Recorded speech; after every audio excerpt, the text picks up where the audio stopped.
The bell above the door jingled. 3 leather-jacketed bikers strutted in like they owned the world. The dusty glass counter reflected their sneers. One of them, the tallest, smacked a fat palm on the display case, rattling the watches inside. "Yo, Grandpa," he barked. "Heard this dump's got some hidden treasures. We figured we'd come rob a dragon." Laughter, loud, obnoxious, filling every crevice of the cramped shop. Behind the counter, the old man didn't flinch. He was hunched slightly, with silver hair tied into a short knot at the back. His hands, gnarled with time, were polishing a brass lighter as if nothing had happened. No fear, no tension, just patience. The leader leaned forward. "You deaf or just slow?" The old man finally looked up. His eyes, gray as steel, locked onto the bikers. Not a flicker of emotion, just stillness. "You want to rob a dragon?" he said slowly. "But you brought fire to its cave." Another biker stepped forward, smirking.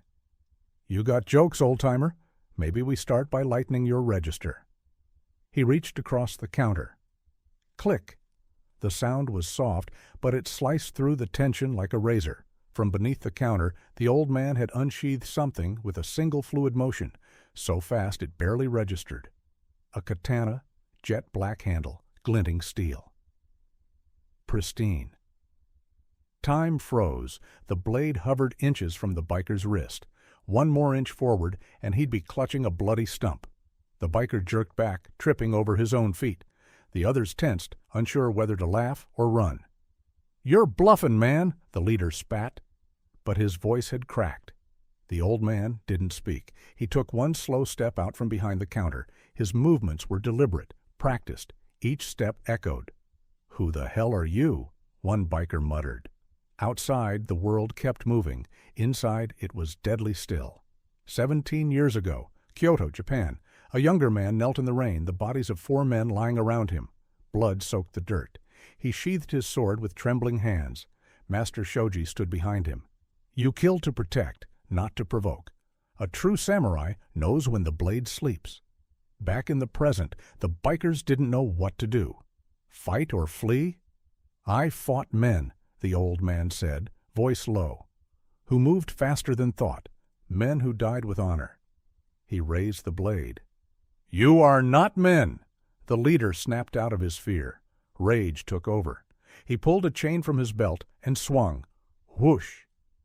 The old man ducked, spun, and tapped the biker's knee with the flat of the sword. It looked harmless, but the biker dropped like a puppet with its strings cut, howling in pain. "Ligament," the old man said. "Torn. You'll walk with a limp, if you walk at all." The second biker lunged, pulling a knife, but the old man sidestepped and struck his elbow. A crack echoed. The knife clattered to the floor. The man screamed. The third turned to bolt.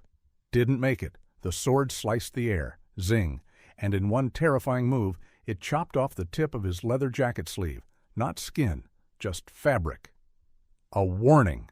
He hit the floor, hands up, sobbing. Behind the chaos, a teenager peeked through the back curtain. His name was Kenji, 17, raised by the old man since his parents vanished. He never knew why his uncle ran a pawn shop, or why no one dared mess with him. Until now. Kenji whispered, "Sensei." The police arrived 20 minutes later. 3 bikers lay groaning on the floor.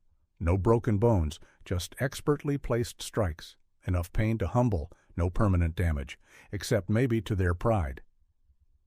The cops knew the owner. Old Mr. Tanaka. They didn't ask many questions. "Self-defense, right?" one officer muttered, watching the bikers get hauled out.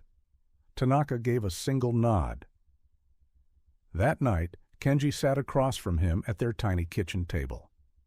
"You said the sword was just for display," Kenji said. Tanaka smiled faintly. "A sword has no meaning on the wall. It's in the hand of the one who knows restraint that it becomes powerful." "Why didn't you hurt them more?" Kenji asked. Tanaka looked out the window. The moonlight caught the faint scar on his left cheek. "Because the sword's purpose is not to take life." Kenji swallowed. "Then what is it?" Tanaka stood, lifting the blade, then placing it gently back into its stand above the fireplace, to remind those who forget that peace is earned and must be protected. Weeks later, a new group of bikers came into the pawn shop, but they didn't touch anything. They didn't laugh. They simply placed a package on the counter and walked out. Inside, a note, handwritten. "Respect, old man. You earned it." And beneath it, a single ancient coin from Japan, minted in the Meiji era, worth more than everything in the shop combined.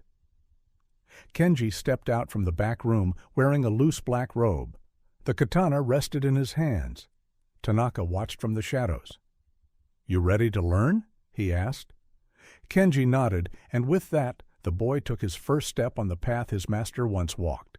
A path paved not with violence, but with precision, peace, and unshakable resolve.